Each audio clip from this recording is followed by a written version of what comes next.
President Biden and Democrats are increasingly honing in on the economy and inflation since it's one of the top concerns of voters. In an exclusive interview with our Rashad Hudson, Mr. Biden made his case on why voters should choose Democrats to lead them through this. It's not record inflation anymore. I'm bringing it down. Look what we inherited. I inherited 6.5% unemployment. It's down to 3.5%. As that report showed, that you have people who are now in a position where the combination of pay raises and job security, they're now in a better off, even with inflation, than they were before it.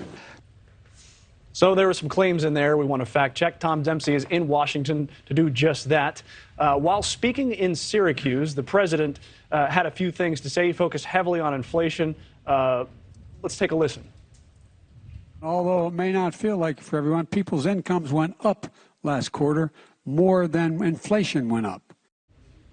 So, Tom, is it true that incomes outpaced inflation last quarter? Yeah, Mitch, this claim checks out. Disposable personal incomes went up around 6% in quarter three of 2022. And the previous quarter before that saw a very similar sort of increase there. On the flip side of this question, inflation we've been tracking at 5% compared to last year. And then also it was at right around 8.5% earlier this year. So again, the president's saying that incomes, outpaced inflation. That claim is true, Mitch.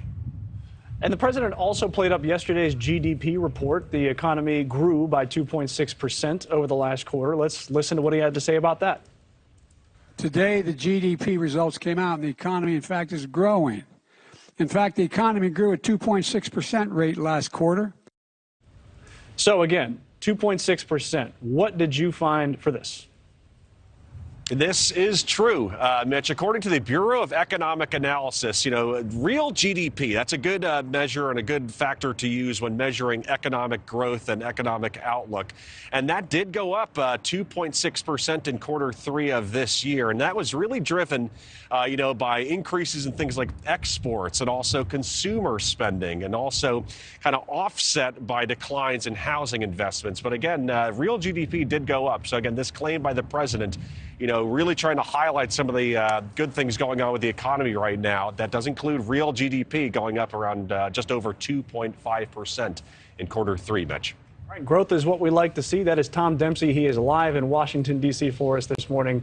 Thank you for that, Tom. Thank you for watching. Go to newsnationnow.com to find NewsNation on your television provider. And don't forget to click the red subscribe button below to get more of NewsNation's fact-driven, unbiased coverage.